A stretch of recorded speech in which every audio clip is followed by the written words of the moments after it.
ఆడవాళ్ళలో ఈ పీసీఓడి ప్రాబ్లమ్‌తో గూడా చాలామంది సఫర్ అవుతూ ఉంటారు.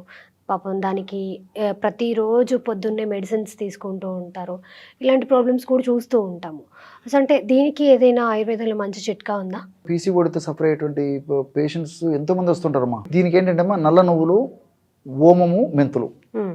సో నల్ల నువ్వులను కాస్త వేయించేసేసి ఒక పౌడర్ చేసుకోవాలమ్మా. అవును. నువ్వులు బాగా కలిసేటట్టు బాగా మిక్స్ చేసేస్తే సరిపోతుంది. హ్మ్. అదొక 100 గ్రామ్స్ తీసుకోవాలి. హ్మ్. అదేవిధంగా వాము అదొక 100 గ్రామ్స్, మెంతులు వేయించేసేసి పౌడర్ తయారు చేసుకొని అదొక 100 గ్రామ్స్. సో మెంతులు నల్ల నువ్వులు 100 గ్రాములు, వాము 100 గ్రాములు, ఈ చూర్ణాలు మెంతుల చూర్ణం 100 గ్రాములు ఓకే. మొత్తం కలపడం వల్ల 300 గ్రాముల ఔషధం రెడీ అయిపోతుంది. రోజు ఉదయం ఒకసారి, సాయంత్రం ఒకసారి టీ తయారు చేసుకున్నట్టు తయారు చేసుకోవాలమ్మా. ఒక 200 ml వాటర్ తీసుకొని ఒక టీ స్పూన్ అంటే ఒక 5 గ్రామ్స్ పౌడర్ అందులో వేసేసి ఒక 5 నిమిషాలు అలాగే ఉంచేసేసి పొయ్యి మీద పెట్టేసేసి సన్న మంట మీద 50 ml అప్రాక్సిమేట్గా నీళ్లు మిగిలేటట్టు మరిగించాలమ్మా.